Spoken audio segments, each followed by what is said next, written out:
കഴിഞ്ഞ ദിവസം പാരക്കാല പ്രഭാകർ എന്ന് പറയുന്ന കേന്ദ്ര ധനമന്ത്രിയായ നിർമ്മല സീതാരാമൻ്റെ ഭർത്താവ് കഴിഞ്ഞ ദിവസം ഒരു കാര്യം പറഞ്ഞിരുന്നു.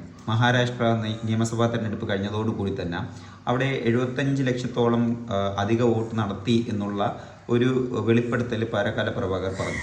ഇതിനു മുമ്പ് നമ്മുടെ കേരളത്തിലെ തൃശ്ശൂർ മണ്ഡലത്തിലെ ലോക്സഭാ തെരഞ്ഞെടുപ്പിൽ നടന്നിട്ടുള്ള സുരേഷ് ഗോപിയുടെ വിജയത്തെ നോക്കിക്കണ്ടുകൊണ്ടും അല്ലാതെ കേരളത്തിലെ മുഴുവനായിട്ടുള്ള രാഷ്ട്രീയ പൊളിറ്റിക്സിൻ്റെ വീക്ഷണം വെച്ചുകൊണ്ടും പാരക്കാല പ്രഭാകർ പറഞ്ഞത് തൃശ്ശൂരിൽ 80,000-ഓളം അധിക വോട്ട് കള്ളവോട്ട് നടന്നിട്ടുണ്ട് എന്നുള്ളതാണ്. അപ്പോൾ ഈ പറയുന്ന പാരക്കാല പ്രഭാകർ എന്ന് പറയുന്ന വ്യക്തിത്വം അദ്ദേഹം പല തവണയായിട്ട് ഇതുപോലെ കാര്യങ്ങൾ പറയുമ്പോൾ ഇതൊന്നും മാധ്യമങ്ങളോ അല്ലെങ്കിൽ മറ്റ് ആളുകളോ ഒന്നും മുഖവിലയ്ക്ക് എടുക്കാതെ പോകുന്ന ഒരു സാഹചര്യമാണ് ഉള്ളത്. ഭൂരിപക്ഷ ആളുകൾ ഒരു കാര്യം പറഞ്ഞു കഴിഞ്ഞാൽ അതിനെ ഏറ്റവും കൂടുതൽ അംഗീകരിക്കുന്ന തലത്തിലേക്ക് പോകുന്നു. ഇതുപോലുള്ള ഒരു പ്രവണതയിൽ